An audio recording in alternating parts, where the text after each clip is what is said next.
Продуктите кои на јавноста и се продаваа како суво злато на вистината излезе дека не биле ништо друго освен нефтина, лажна и вештачка скапоценост. Нивната вредност која секому со здрава логика од секогаш му била јасна. И во препроценката останува иста, бидејќи тие повторно ќе бидат злоупотребувани како единствена драгоценост со која нивните новостари прекупци очекуваат враќање на политичкиот пазар. Кога ќе ги отворите Курин, Нетпрес, Република, Лидер, Алфа ТВ, најскапиот рекламен простор, е одстапен на известна фирма Рипостарт. И кој ќе кликнав таму, нели, она што би се рекло just by curiosity, и тоа ве води до сајт кој продава бижутерија. И тоа бижутерија и апликации за декор за дома. Таа наизглед радикална хардверска трансформација на медиумската машина не представува никаква сериозна промена на софтвер. Не само што нема да има нов апгрейд, туку ти остануваат цврсто на програмскиот јазик, кодифициран во времето на претходниот собственик. Сегашниот председател на ВМРО ДПМН, кога организира пресконференции, се снима самиот со камера и ви ги праќа на медиумите. Не, јас ви говорам дека е неточно и тоа ви е спин. Чекајте, нема таква пресконференција.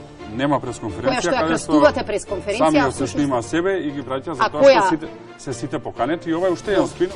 Дека тоа не е спин, туку продолжување на таа неискрена политичка реторика и однесување кон медиумите сведочат не само новинарите, туку и најблиските соработници на новиот лидер, кој најавуваше промена на концептот на директни соочувања со јавноста.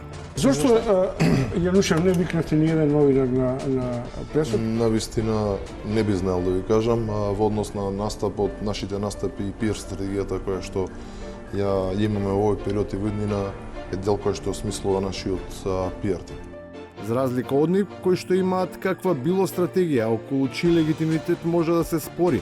Нивните политички ривали имаат пиар тим, но очигледно немаат стратегија. Од грстот риби кои пливаат во владините комуникацијски води, никој освен ајкулата не си дозволува да тргне по крвта која пуштаат дискредитаторите на програмската и политичката понуда. Едноставно, тие не си ја вршат својата работа. Во која смисла? Која бранеше одлуката на Джезир Хоџи? Двајца. Јас и Заев. А ја нити работам у влада, нити работам у СДСМ. Тој е поделен став дека наместо да биде распределен сиот кредит повторно е натоварот на еден човек, ја предизвикува професионалната критика. Иако со својот хабитус, со некритичкиот тон кон тие што без никаков хазард ке стасаат до добивка, тој практично и не дозволува високата сметка која ќе треба да биде испорачена да ја плати некој друг. Морам да признам дека малку ме нервира неговиот зен оптимизам постојано. Се ние вриштиновте човек се распаѓа регионов отиде во Бајвок, онде уживајте другарче, се ќе биде како што те да не го цитирам овој Иванов, бидејќи не ми се допаѓа неговиот политички ритм, меѓутоа изгледа шашава, ама делува. Во таа смисла, така го доживувам Заев. И на крајот, во истиот стил се сугерира вежба за сите оние кои сметаат дека работите се одвиваат без потребната динамика и ги напушта оптимизмот. Ако кажеме 11 минути да клекнеме дома и да седиме клекнати 11 минути, кога ќе треба да се подигнеме, тешко ќе се подигнеме и не знам дали ќе останеме на нога. Клекната беше Македонија на 11 минути, на 11 месеци, 11 години. Сега треба да исправиме Македонија од клекната. И тоа не се случува преку ноќ.